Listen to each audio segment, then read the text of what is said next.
kind of overall was looking at to do? I think it's going to put a lot more pressure on the University of Toronto core of this team that a lot of times, I wouldn't say felt like role players, but they definitely were more functioning as a support for that mid-jungle synergy of Keen and Shrimp.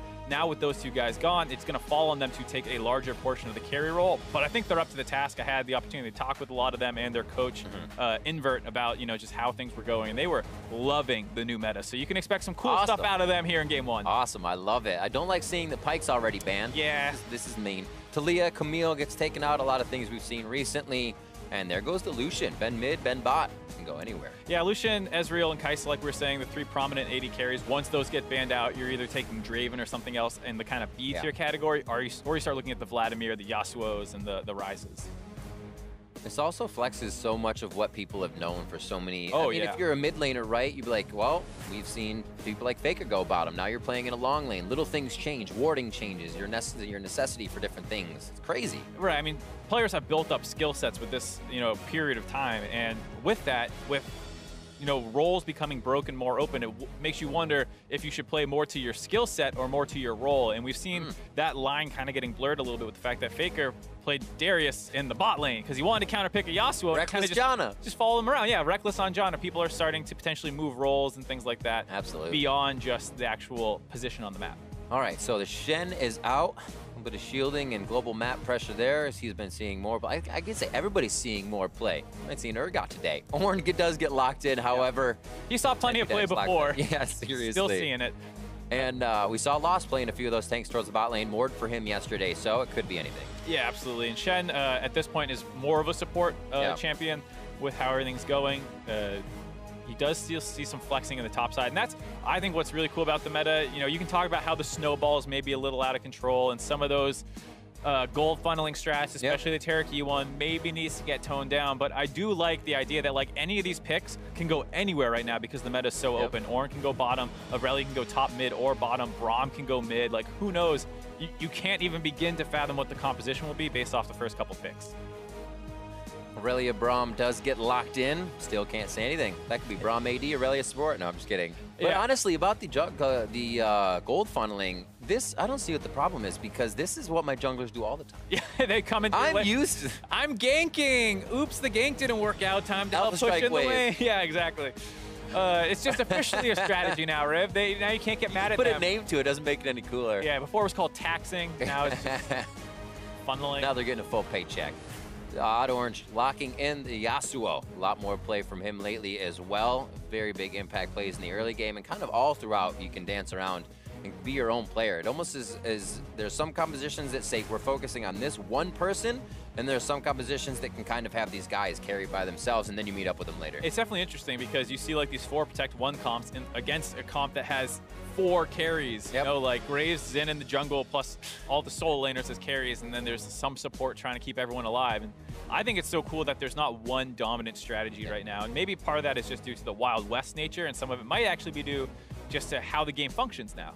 I love how much we've actually analyzed where these picks are going, since there is no knowledge of where they are going. That could be anywhere. Yeah, exactly. It's beautiful. I think Singed. This is League of Legends. If I can go out, you're gonna go out on a limb here. It's fine. Assume anything. I think you can assume the Singed is going top. The Aurelia and Yasuo is a bit of an interesting one because it's not like Yasuo counters Aurelia, but you are able to stop that stun from coming in, which is so much of her setup. So you kind of get into this cat and mouse game where one team's trying to flex away and the other team's trying to chase them. That's what led to that Faker situation with Darius. Is like, well, I counterpick the Yasuo. Yasuo goes bottom. Bane can't play Darius, so Faker has to go down bot lane. And you kind of get into these things where on red side, you have that advantage a little bit of being able to get that final flex and final counter pick in. I'm also, now as we look at the compositions, you see this Trundle for Odd Orange. He can eat up Singed. He can eat up Braum. This is great for him late game. So those picks from FlyQuest Academy are going to have to do some quick work before they become big, just for Odd Orange. Yeah, Echo Fox with their jungler already selected in the Trundle, ban out a couple of the more aggressive AD-focused junglers. So Zen and Graves are out. Xin, with the meta, with the Scuttle Crabs and all that stuff, very good at skirmishing early, as well as a strong level 2 gank, which sometimes comes into play. So he's kind of taken Jarvan's spot in that way, where a lot of times Jarvan was the level 2 ganker. It's now Xin.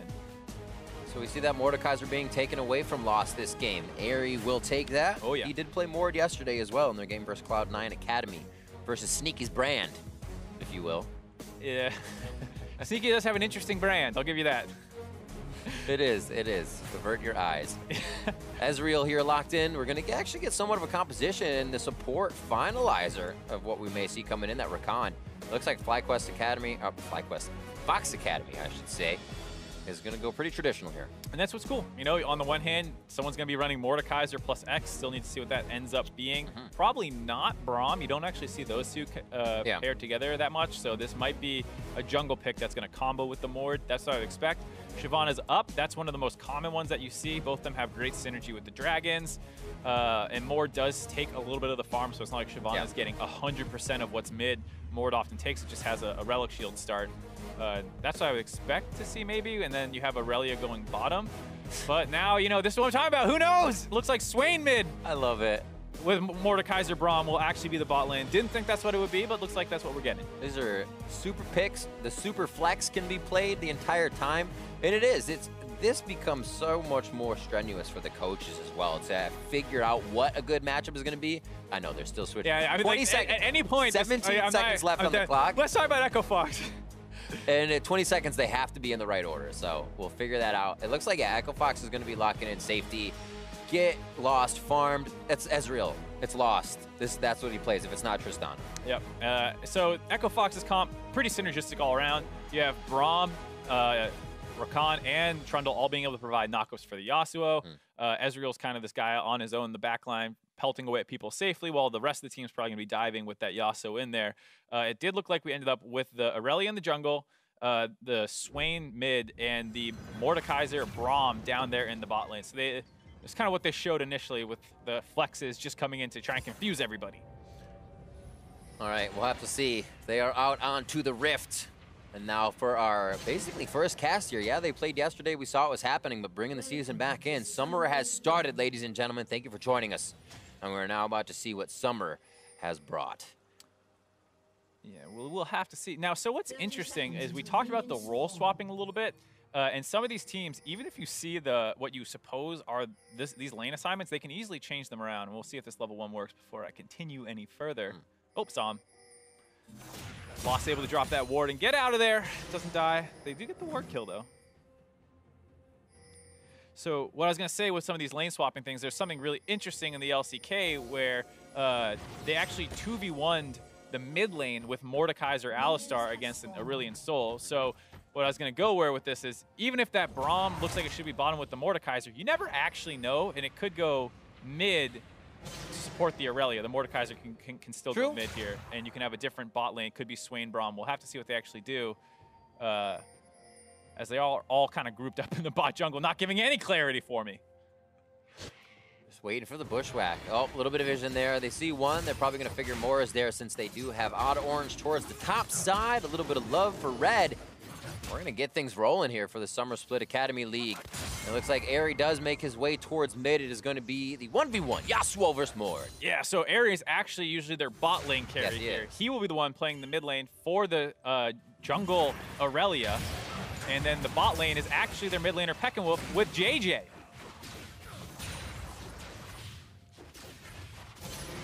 See how they're going to figure this one out. He does go mid. I love seeing that they keep switching it up. So are they going to push one wave, get, and then move? Is he going to share waves? Do you take one, go to a different? Oh, yes. Get out of there. Yep, they're going to be going for a Scuttle Crab or a Raptor invade. And this is what this kind of... so I said a little bit, the Mordekaiser one functions a little differently. It's not quite as gold funneled because they don't care if the Mord grabs some of the CS. But you see Aurelia already at 16. And so they're going to group up, push mid together to get the priority, and then they go and steal more jungle resources. Feels good. Mord has that passive that allows him to get... It's actually more complicated than people think. They're just like, oh yeah, he gets the same XP. It's actually 50% of the missing bonus XP he reclaims. So he's actually getting more like 80% or something like that. It's complicated maths, especially when you both start functioning in like the levels and stuff. But either way, more efficient than any other duo combo can be. Finding aggression on that level 3 for Airy, seeing if he would bite back. It looks like they stay safe for now. There is an exhaust on Airy there, so he's actually quite safe in this mid lane to just kind of shut down Yasui, be safe for himself, keep that kill pressure off. Yasui on Yasuo. It's been a while since we saw this guy. He was kind of hailed a couple of years ago as the next generation of North American mid laners before getting in a little bit of trouble. I think he got suspended for a little bit before finally coming back now, this time on FlyQuest Academy. Sometimes your skill gets the best of you, right? And you think it should be put before you're being nice to others. But right now, he's back. And now the skill and being nice is quite leveled out. We'll see what he can do. 23 to 15. Not phased at all by this lane. And I guess you should be as a player. You shouldn't be like, oh, things are going to be crazy. I need to change it. Play your game. Go about playing Yasuo. It's definitely the kind of thing that, like, at this point, it's no longer a surprise when something crazy happens. It's no, you know, for these guys who have been scrimming on this patch for weeks now, you're not like, oh my god, there's a 2v1 in the mid lane. While it might be crazy for us viewers, I'm sure Yasui has played against it enough times to not get phased by the uniqueness of the lane. It does have to be annoying, though. Oh, I'm sure it's like, not. Well, I know this lane's coming in. We gotta quickly just get some Steel Tempest out. A little bit of Vision of Empire tag on there. Lost takes some extra damage as Peckinwolf gets himself in. No charges, though. He gets himself back safety. And just hang out. JJ and Peckinwolf not doing too bad. Down in CS a little bit, but they're fine. I have to switch it up. Yeah, you got to look at the mid laner versus the AD I was carry. like 12 to 30. Uh-oh. And it's even harder than that because you have to look at Yasui versus Onda, really, and you look at the Ezreal versus the Swain. So you're kind of going diagonal, shifting it up. Yep. You know, you got a little ladder connecting those two on your display. We are going to have an Infernal Drake first. That might get a little bit of love here. We'll have to see how, I think FlyQuest Academy may pull the trigger first on making this composition work. You can't really just rest on your laurels here and be like, hey, we're okay kind of losing lane. You want to push lane, you want to get better than par if you're running this composition. Yeah, I mean, talking about scaling on this patch is a bit of a nightmare. You never know who's supposed to be better and at which points. But I think it's pretty safe to say that without factoring in the goal funneling necessarily, it should favor Echo Fox's scaling, Yasuo and Ezreal being great, as well as having a pretty strong front line as well. But who knows, because, you know, FlyQuest, even though it's 8K gold, a larger portion of that is put on that Aurelia. So you start to wonder about how even it is, because it's 62 CS versus the next closest at 45 on the enemy team. It's great. A meta like this, too, it teaches different things. Now, I bet you Anda knows exactly when mid-minions hit all the time. I'd be like, I could do a camp and a half, and then mid-minions will hit. And then I can do one more camp, mid-minions will hit. Learning extra things. Stuff to do every day. Yeah, I mean, it's something that takes player skill a little less away from being able to execute on well-understood matchups, as we see a face check here. Huzzah! Airy taking a bit of damage, gets that first shield out, big damage onto him. Anda doesn't have too much to give back. Airy low, below 100. First blood coming in for Yasui. Really nice play there, setting up, taking advantage of one of the few times that they have the jungle, mid priority to meet up with this jungler. The pillar missed, so they weren't able to get the Yasuo ult quite off of it, but a nice roam by Nintendo. I love the tag. Yeah. That was so good. Welcome back to the LCS, or Academy here for Nintendo. That's what he's doing, right? That's his aim. So that kill, does that kind of engage this dragon now? They say, we're going to fight it. JJ Anda still feels strong. Peckinwolf comes out of lane as he has lost a little bit, curved on the bot side there. It's going to be 700 damage on it. Smite comes through. That easily goes to Fox, but resulting fight. Peckinwolf missing the never move. They're on to JJ. Not looking good for him. There's the last breath. Anda has to be turned back here. A lot has been used for Fox, and FlyQuest knows it. They can now start to bite down with their abilities off a cooldown. There's the first one. Adrian tries to get himself to safety, but also deter the fight. Can they flip another one in? No is looking to take down Lost, and it looks like he is stuck up the river without a paddle. There's the chair. JJ says, sit down. Echo Fox overreaching a little bit from that pickoff in the mid lane. The dragon goes down a little too slowly, and FlyQuest are able to collapse, get a kill, and start working down on this turret. We'll probably be able to grab this one as well. What a turnaround. We said FlyQuest was going to want to be able to activate these lanes quick, and Echo Fox went right to Dragon and gave him a chance. And it was a good idea, because whenever you're against a Mordekaiser comp, getting a dragon away from him is good. Right, you don't want to see a big dragon come down and start pushing your turrets, but probably a little over-eager with that decision there. And as a result, they give up some kills. What's really interesting here is you see the Aurelia, not quite as practiced, throws her ult right into the Yasuo wind wall there. Hard to know if he thought it was going to time out or what it was. And that actually kind of baited Echo Fox into thinking that they'd be able to take this fight, but the Mordekaiser's back. The Swain, nice little sidestep there to you know, not keep kiting down, actually meets back up with his team, so they're able to get the one kill, and then No at level 6, just a speedy Poison Man. Flying. Yeah, gets some extra kills. And you know, after that, it actually is still pretty even in the game. Yeah. FlyQuest getting basically that turret gold in their favor. Possible movement here as well. They need to get out of those lanes, not just let Lost and Adrian farm. See if they can put Peckinwolf somewhere. He'll go back bot. It's going to be the roam for JJ now as Aries still farming mid. 91 to 75 if you're looking at Yusui to Anda. So Anda is really kind of benefiting here from soaking up all this farm, being a super Aurelia. And this is what's really, really cool. And there's so much to talk about. It's hard to get it all into one game, but when you have so many interesting lane setups, it's not just about what you do in the first 5-10 minutes of the game. Yeah. It's what happens after. Like, can the Aurelia now really start splitting against the Yasuo? Can it destroy the Ornn? These are the kinds of things. Yeah. Like, where does the Singe go? Where does the Swain go? That's the transition, right? Do you know that timing? A lot of seasons we would see teams know a mid game and don't transition into the mid game in regular pace. Now everything's mixed up. Good luck. Yeah, absolutely. And so it's very interesting to see how teams play against it. And you know, this is what I was kind of getting into, and I was saying it's less about being able to execute well-known matchups and like, oh, well, I win at these breakpoints and this and that. It's a lot more about creative thinking and how you can adapt to a situation, because you're playing matchups you're not used to. You're playing lane assignments you're not used to, at different breakpoints you're not used to. That's a big point. You're not expecting that Yasui to come down there and last breath your entire team right away. Obviously, level 6 is there, but what item does he have? What item does Anda have from being supered right now? And that kind of breakpoint, as you're talking about, is that, oops, I was surprised by that moment. My bad. He flashed on me. Yeah, exactly. I mean, how many Swains are used to getting the different XP from being bot lane? You know, they're so used to being mid laners, top, or whatever. So you now have to deal with the fact you are a little more under-leveled, but hey, you have a giant Aurelia now pushing mid lane. A lot of mobility now that that first turret's down for this team. They have the chance to go lane to lane, and FlyQuest Academy is trying to add more pressure wherever they can. Odd Orange called to the mid lane to help that out. He's not doing too shabby for himself right now. Hopefully he can absorb something from JJ or No in these next fights. That lane, 93 to 74. No actually really big getting a benefit from going down bot lane for that last fight. Yeah, definitely been ignoring the top side a little bit with how much interesting stuff was going on in the mid, bot, and jungle. But No, as well as having that nice TP down to that bot lane fight, has definitely kind of put himself as the biggest threat on this map, because he's going to hit you know, his Rylai's pretty soon here, most likely, and then he's going to be charging down on the side of Echo Fox, and I don't know if they're ready for that big of a Singe. So what is next? As we see kind of, you know, Anda is big, Tiamat finished up, kind of looking to rush that a bit. Is this the chance for him to go to the side lane, or is there still too much action? Stuff needs to be broken between No and Nintendo before they can really break that open. I think you'll mostly be looking to keep him more in the mid lane. I think especially because you need to keep him next to Mord, and Mord's not very fast, so you want to keep him closer to the jungle camps. Those big old feet. Yeah, it's tough for the Metal Man to get around the map, so you'll most likely see Anda mid more.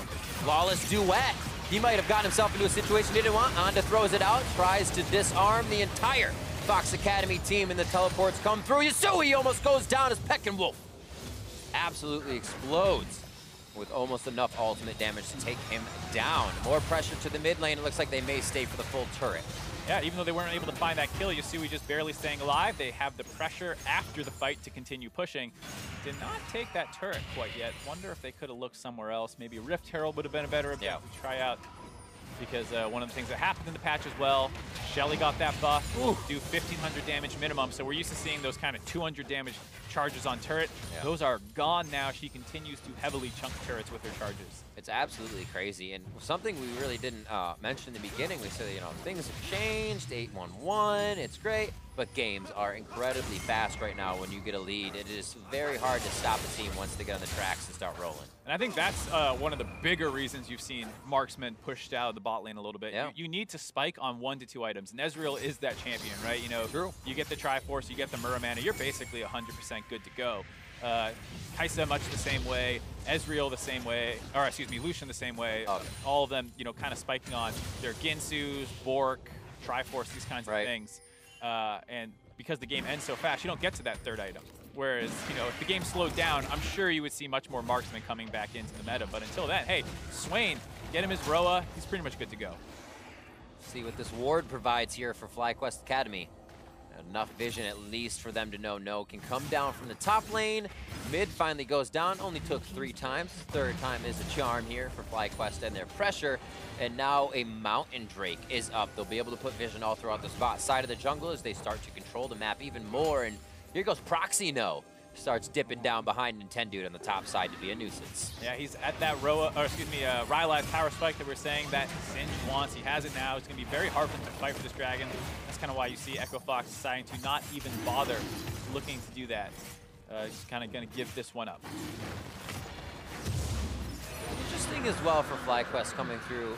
Onda, somewhat of an aggressive jungler, but we remember him kind of being a tankier jungler, being more supportive, and now we're like, hey Onda, how about you be the carry and we'll protect you and give you all this farm. It's interesting to see the players as well change throughout these dynamics. I think it's also a skill set of his that even though he was mostly known for the Zac and the Jax playing more of a farming oriented style, everyone who has played with Onda will talk about how smart he is and how much of a student of the game he is, just constantly watching VODs and like looking up numbers and things like that. And this is the perfect meta for a player like that. Like you're talking about these timings about how long can I be away from mid wave before I need to come back. Yeah, that's true. The smarter the player, the better for that, because even though you might not have thought of him as, oh, he's a super hard carry jungler, well, he's smart and he knows where to be on the map at the right time. And that's something that this meta will favor him for with all the gold funneling. It's crazy.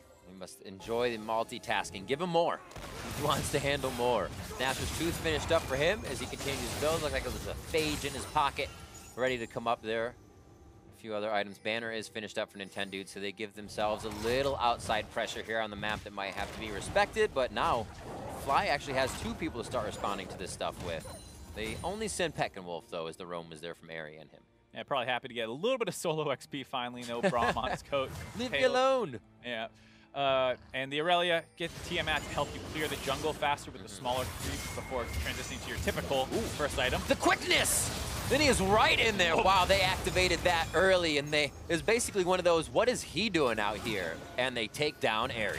Yeah, a little lax for the bot laner playing in the mid lane, not quite used to the positioning there and gets taken down. Great call. It's a great call. Can happen over and over again if you're not thinking of those things that come in second nature from your regular lane. 15 minutes on the clock. This was pressured by FlyQuest Academy, and they are able to secure the Rift Herald after all. Huge pick-off, all things considered. While it might only seem like a single kill, denying the Rift Herald, one of the biggest snowball mechanics in the game right now with how little wave clear there is. The fact that you keep that off the team in the lead and maybe you can use it to grab a turret yourself will be huge for keeping FlyQuest in this game and allowing their Ezreal and Yasuo to get to their 2-item power spikes. See what we have. Still quite recipeed on the side of Lost as he builds up his tiers. And we'll see this one more time. They just said, yeah, even if somebody was there to fight, it seems, they would have been able to take it and be out. Yeah, just got his flash up, didn't know he was under that much pressure. No wards up in that top river to see the Rakan wrapping around, as well as just how good Yasuo is for getting on top of people. Gets that chain CC, doesn't have any opportunity to get out. Hit him once. Yeah, he's got Orange, he's got Adrian. Both of those can proc his last breath. Now they start to focus on the top side and say, hey, I think that FlyQuest Academy is going to want this last turret. It's at half health, and they're starting to ward down behind our blue side. It looks like the rest of the team starts to encroach a little bit from mid now that it's gone, and this becomes harder for FlyQuest. They don't have much defense in this area. Yeah, and I think while maybe the champions are very surprising, the strategy that they're employing here is very much the same that you're used to seeing. Bot lane got the bot turret, they grab the mid turret, rotate up to the last standing outer turret, and use your mid jungle priority to rotate up onto that side of the map, get vision down, and try and set up a potential dive if they're still protecting that turret. So you see Ari and Onda working together like you would see in any meta. Yeah. It's really not that different of a fundamental strategy, though. The amount of times that it's Mordekaiser Aurelia has been 0 until now. Sometimes you got to go back to basics. Go where the money is. Right now the money's towards the top side. That last turret lost over the wall. Vision. Oh, it did tag him. So they have vision, but nice job by Adrian to say, slow your roll. You are not going to take my AD carry out. And they start to back up. Yeah, focus to mid now. Shelly's down, and mid may follow. FlyQuest is going to try to flex the muscles here and push right through mid and get FlyQuest out of here. Looks like they got it. Turret should be low and prepped for a nice takedown soon. Pretty creative way to relieve pressure up on the top side. You saw their bot lane kind of get forced out with the wraparound that was coming in, and so Echo Fox, instead of trying to protect their top turret with numbers, they actually just put more pressure in the mid lane, forced FlyQuest to back out.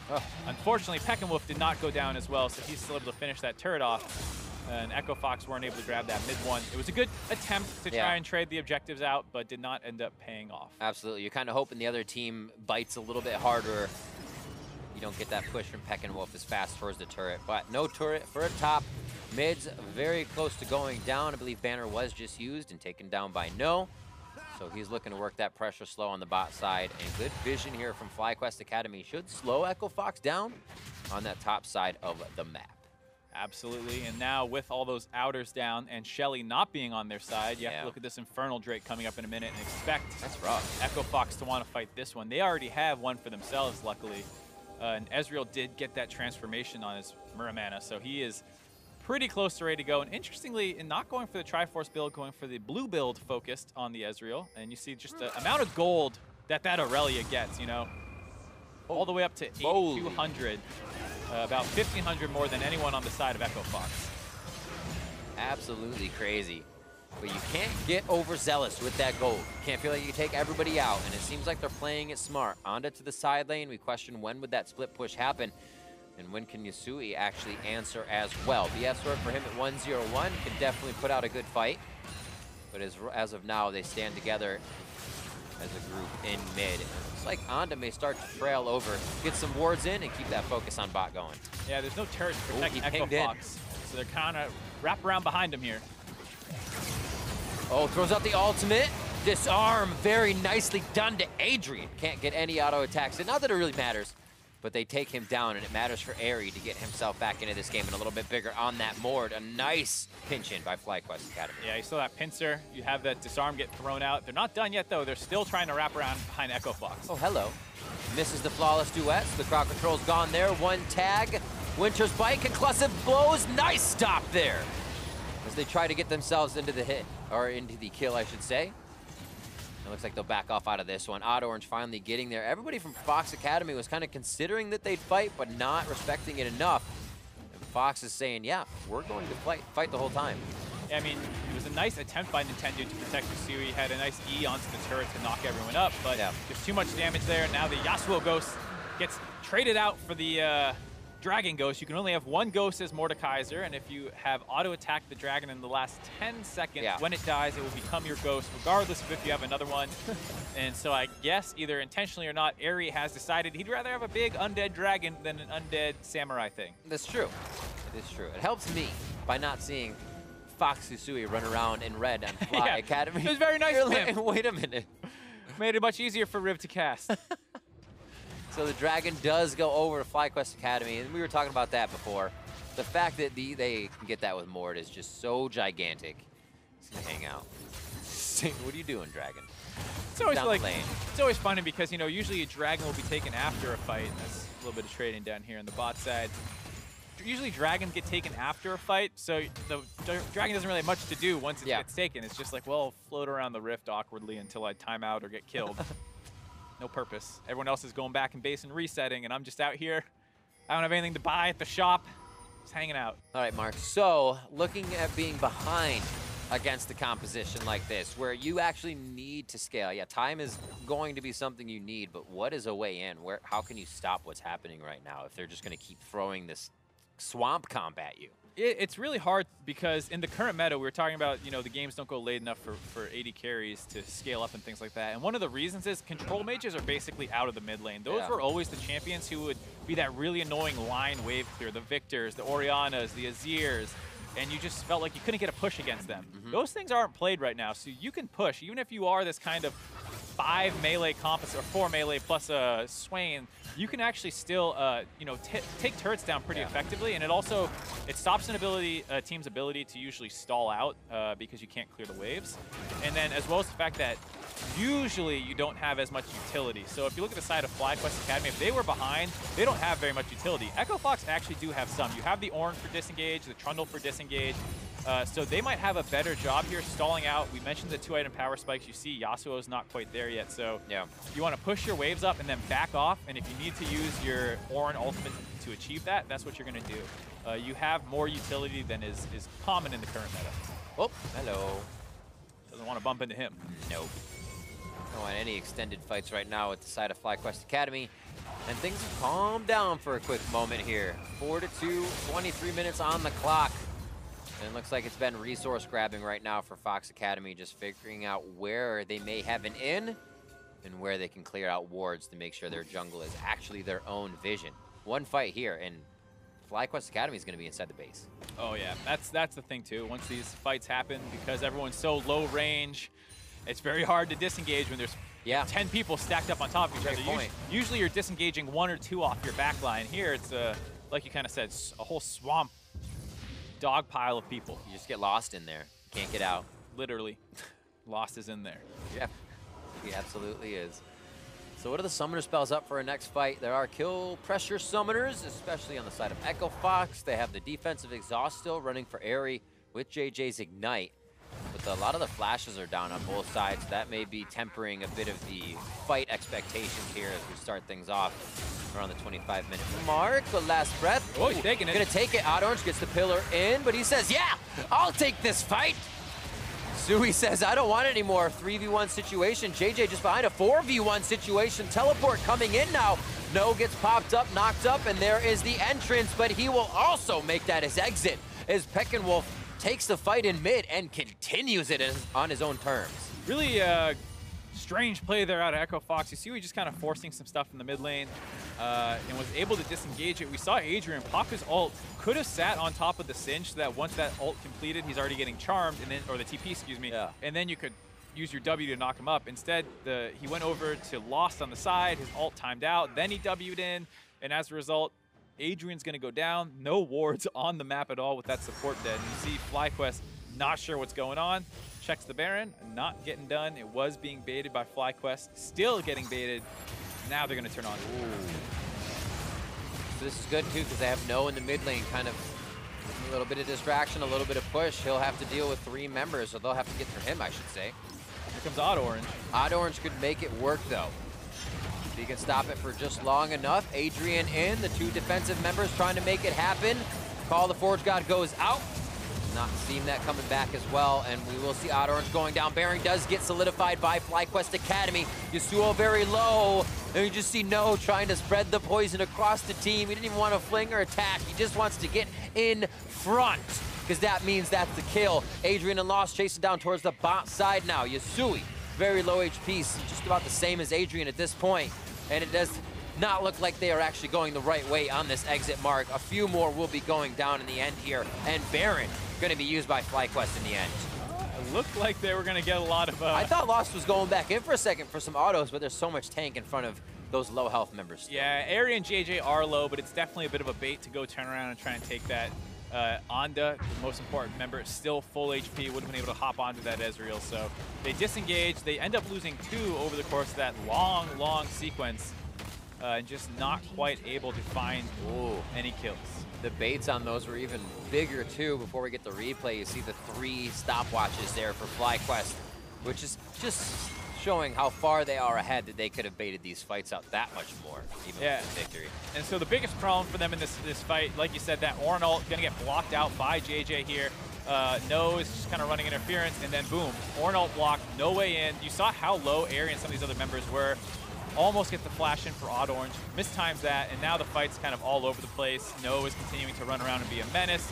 You don't have this Ornn ult anymore, and though they are able to kind of kite it out, there's just no one to really set up the Ezreal or the Yasuo to finish off those low health members on the side of FlyQuest. Over to the Dargon. Drake now for Airy. This is huge for these guys as well. What a game of power Drakes. Holy moly, 2 mountains and now an Infernal in the hands of FlyQuest Academy. The Dragon doesn't get Baron. It's kind of sad. Oh, that would be great. If he's just that much bigger. Yeah, can apply the buff. Maybe like Gauge size Dragon. And this is where we're talking about the fact that with the lack of line wave clear available that usually came in from the mid wave, these sieges become very effective. Baron itself, pretty effective. You add in a dragon, you can probably expect FlyQuest to be able to take an inhib, and if Echo Fox gets dove, that might be the game. I think you should be able to banner the dragon. Damage reduction on that thing? Just take out a turret in one shot. How many more bad strategies can we come up with dragons? Make them all. He'll be able to fire a breath all the way down one lane, destroying all minions to the Nexus. You should be able to apply Ardent Sensor to him too. Yep, absolutely. Shield him. He's in the front. Why not? He's your tank. You can't heal him. It's like a White Mage Summoner combo. You can also heal. 30 minutes, dragon down. 7-2 here, and FlyQuest Academy feeling very good about the positioning. They move forward with confidence, placing the wards. They know they can win a fight in as well, because they're just getting Adrian to sweep everything so soon, he can't cover all the vision. Yeah, and Lost has to be really careful here. If they get a pullback on him with the Swain E or Aurelia E, he's going to get popped instantly. Nose going in, a lot of pressure there. Horn God comes out, and Dude shuffles to the right to give it a left dodge there. And it looks like they are going to be able to take down the turret. You're going to flip! Yasui possibly gets chucked back into the fight, and it's going to be a dog pile onto him. Turret goes down. Yasui falls next. 29 minutes on the clock, and FlyQuest Academy is inside the base of Echo Fox. Yasui going down to the turret, but it's just the ghost. They don't need him. They are still running strong. It looks like they're going to head outside the base and say, we took a bit, but we can take more. Let's not overextend ourselves. We'll do it the easy way. Looks like they're going to have to back off this one. Yeah. Baron buff did time out, so they're not going to have anything to help them push this.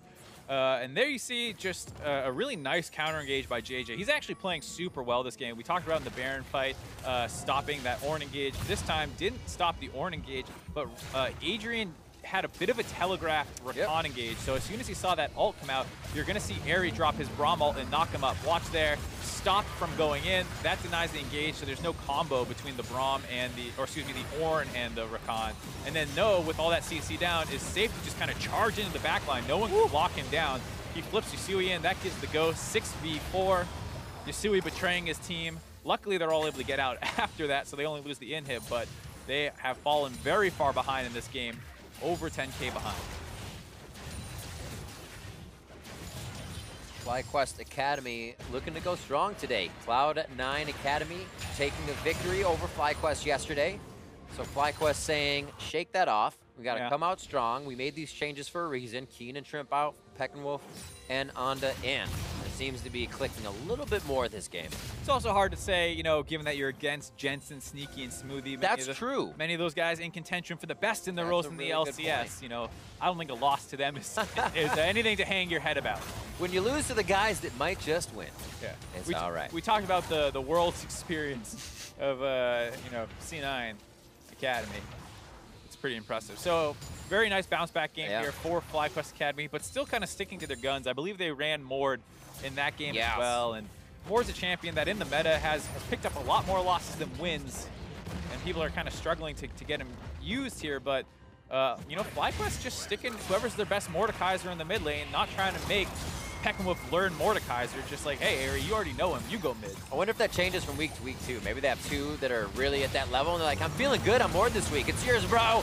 Quickness goes in. FlyQuest are taking the fight easily here. Echo Fox going for broke, and they are going to lose just about every member. Dude stands because he has more HP. But that is not the case in the end. Airy coming up with a few more kills. FlyQuest Academy making quick work of the base, the rift, and this matchup as they take down Echo Fox. The Nexus in their eyes now with this last Nexus turret going down. And across the map, not a turret drop for Echo Fox Academy as FlyQuest takes the victory. Really, really impressive performance out of FlyQuest Academy, not only showcasing you know, their skill, but also a good understanding of the meta, the players showing that we have the Mordekaiser, we have the Bruisers in the bot lane, we got the Aurelia in the jungle, all this crazy stuff in their draft, but it all executed and worked pretty well together. And I think There is something to be said about having these lanes swap back and forth, because yeah, you may not have to worry as much as Yasui being the Yasuo, but those guys are also making moves, getting more wards out, having a chance to do X, this or that, getting more knowledge on the map, and all those little things just play into their favor. Yeah, it's one of those kind of snowball effects. I mean, we're in a snowball meta, hands down. So you talk about a team that has some pushing lanes, some better understanding of where they want to be on the map, how to use the jungle. You get a big dragon on your side. You know, they can suddenly very quickly take control of this game. So let's take a look at the final fight that went into this matchup. Actually, two good ones at the end there coming out of FlyQuest Academy to make it happen. And here, FOXA had to pull the trigger. They said, not on our front doorstep. Yeah, we talk about the fact that it's very hard to wave clear with the champions. Yasui goes in on the Yasuo, but the Aurelia disarm came out, so even though he got the two-man last breath, could not actually really continue to throw the DPS in, tried to get out, couldn't do it. At this point, No had kind of charged through, was on top of Lost on the Ezreal, and not really enough peel, and so you see that steady gold graph that kind of got exploded with that one Baron fight. Fox, that's right. So FOXA now 0-2, FlyQuest 1-1 as they move up. Super Aurelia only doing 7.9k damage, not the most impressive thing. That's a good point. Mordekaiser did more, technically. So do you think it was underused? Do you think in running that composition they ran it incorrectly but still got the victory? No, I think... Big question. No, I think what they did was fine. It's just one of those things where Aurelia is basically a bruiser / assassin. You don't have many AoE tools to rack up the damage, and so she's going to charge in there, kill the Ezreal, who only has 1,400 HP, and then kind of run around the rest of the fight. Whereas Mordekaiser has his W, has his E, has his Ghost. He can rack up more damage, less concentrated. So what is the kind of, we don't have the answer, but what is your best guess in the beginning of a game? Say you were playing the Ezreal, the Rakan lane.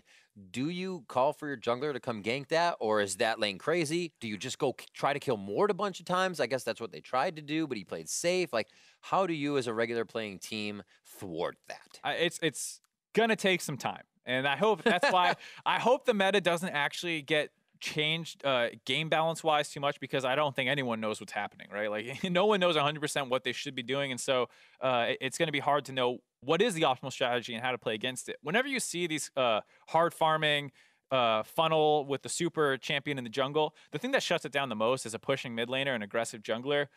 So you can get in there and try and kill him on his camps and do things like that. And the Yasuo just doesn't have the ability to really push that effectively. And so the times that I've seen the double jungle kind of strategy get destroyed, it's usually off the back of a losing mid matchup, and if you're losing priority in one of your other side lanes. But they didn't have too little priority in their side lanes, so the Aurelia and the Mordekaiser could just run around the map and get tons of CS. I think he had like 220 CS at 18 minutes. It gets a little ridiculous as well when you're kind of forced into Drake, something you've kind of been like, yeah, we can leave those to the wayside. No, now they get a Drake as well with their Drake on top of a Drake. So we two have for one. Two for one.